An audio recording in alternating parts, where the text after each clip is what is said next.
The government has said fracking remains a huge opportunity for the UK, but it's ordered an indefinite halt to operations in England because of fears about possible earthquakes. Ministers say the process of extracting shale gas by fracturing rocks underground will be suspended until the science changes.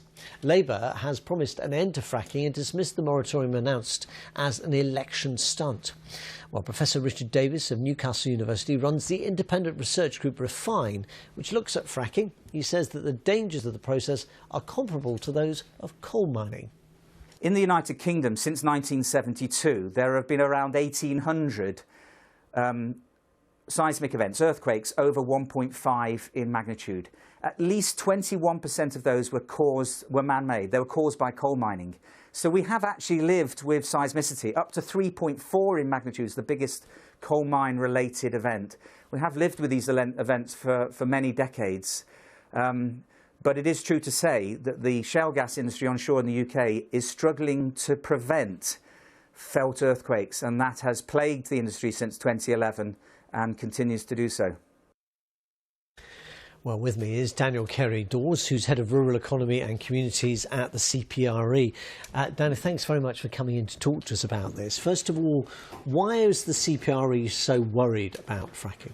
Well, we've been campaigning on this issue now for a long time because there are real concerns about fracking, concerns about industrialisation to the countryside. For example, we know that if fracking had really taken off, we could be talking about as many as 6,000 wells just to replace 50% of what we're currently importing. So there's no doubt at all that it would have had a very significant impact on the countryside, not least, of course, to our climate as well. In terms of the operation as it currently stands, we've had only the one site really effectively, a couple of drills, but the one large site at Preston New Road. Is it the location, because it is in an area that is relatively built up, or is it the actual process that causes you most concern? Well, it's a mixture of both, to be honest. I mean, the location is less than ideal. I mean, when we talk about fracking in the United States, which a lot of people do when they try and make comparisons, that's a very different proposition. We're talking about vast open landscapes. Of course, at Preston New Road in Lancashire, we're talking about a location that's nearby to towns and villages. So that's a significant factor. But there are many other reasons as well, of course. It's about our climate. It's about keeping fossil fuels in the ground. But it is a fossil fuel that arguably, as we were saying, it perhaps involves less damage to the environment than, say, extracting coal, and not least the effect on the atmosphere of the area. If we are at a stage where we're on the way to a carbon-free economy, but we haven't got there yet, what's wrong with keeping it going as another option in the energy mix? Well, the reality of the situation is that we actually have sufficient gas supplies already, so we don't need to be finding new supplies of gas. The majority of our gas comes from Norway. Less than 1% actually comes from Russia, which is often cited as a reason for backing fracking. We actually need to be moving away from gas anyway. We know that. The Committee on Climate Change has made that really clear.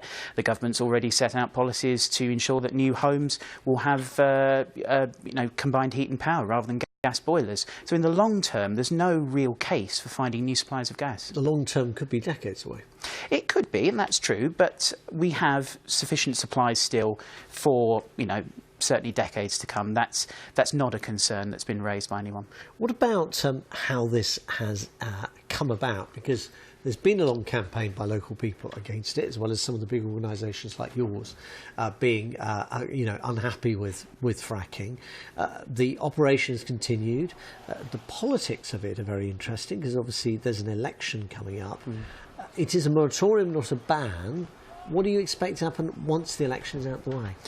Well, I mean, I think this is really only one nail in the coffin amongst many, to be honest. There are many other reasons why fracking hasn't taken off. The fact that it's faced significant opposition in the planning system, the fact that communities have basically said no, and the fact that actually it's caused earthquakes, significant earthquakes, and that has caused significant concerns such that now the government is saying no, we won't back it. So I don't see any future for it. Do you effectively think then that with this announcement the government has, to all intents and purposes, sent a signal that it's not worth investing in fracking? I think so, but I think, to be honest, many of the investors had probably concluded that already. They'd already said that unless the limits on earthquakes that they could cause were raised, that it probably wasn't worth their while. So they probably reached that conclusion already, but no doubt today's announcements probably confirm that. Daniel Carey-Dawes of the CPRE, the Council for Protection of Rural England, thank you very much. Thank you.